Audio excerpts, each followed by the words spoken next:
All right, I'm hoping you got this to work, and I will continue with this one by showing you some other cool tricks here.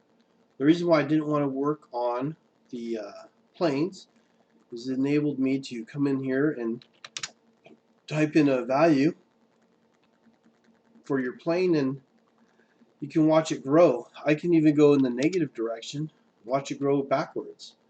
You could even grab a plane, grab the offset, and just kind of stretch it as you desire. Okay, so you can stretch it out whatever length you want. I'll pop it in at 25. I have my thing set to 1-inch increments. It'll default to that. If it doesn't, you can just key in a value here. If you want to, you can change it to whatever increments you want to move it in. So if you contextual menu in the offset, you can alter that any way you like. Select OK. All right, so on this one, it might get hard to make my picture though. Well, let's go for it. I'm going to slide this over here a little bit, double click this, hit the more button, pop into my Word doc, insert my picture. Okay, and there's my example.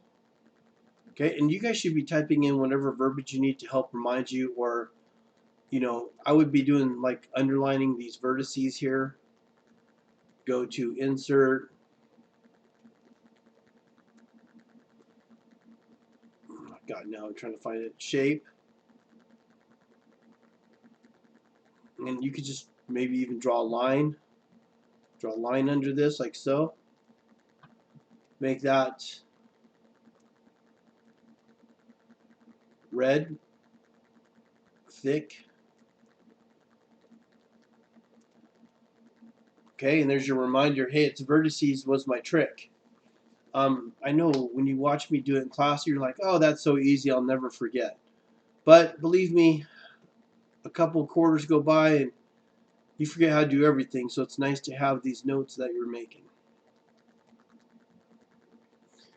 Okay, so we've got these three so far that we've done.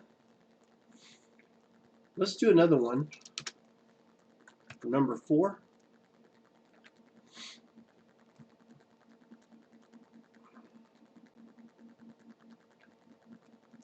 Going into generative wireframe.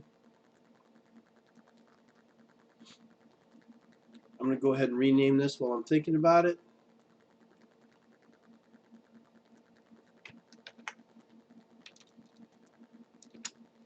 In work object, part, wireframe, create a plane.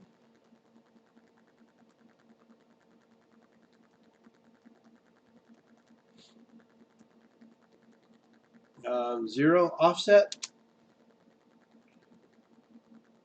Okay. This time I'm going to create a plane off of this existing plane and go 5 inches. So this plane is offset of this plane rather than the YZ plane. Let's see how that differs. Create a sketch. I'm going to do this very simple part that we did the very first one. Same one. Okay. I'm going to shift it off a little bit one way. Highlight this thing. Auto constrain it. So when it does that, I highlight this, auto constrain it. If you establish your references, usually I get better luck. Oh shoot. What happened there? Reference. I'm going to go off the center line here. Chain dimensions, select OK. What in the world did I do? Did I link it? Doesn't look like I'm at a 45-degree angle. Oh well, I'm not going to worry about it because this is not what I'm worried about showing right now. I'm going to do an axis there. Come up to this profile.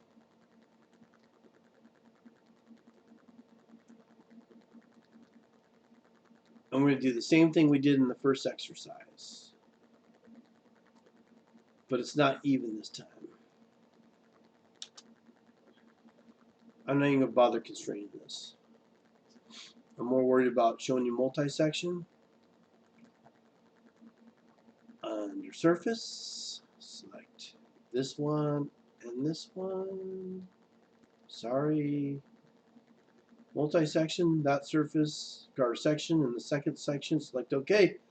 Oh, look, it didn't come out again. Based on the new tricks, I think you'll know what to do. And then when you do that, I want you to open up plane 1, move it back 5 inches. Look what happens. The whole thing moves. The whole thing follows it. I'll move it forward 10 inches by going to 5. So you can control where the part moves because it's linked to plane 1. Alright, now I will stop the video and see if you can't fix it based on what I showed you.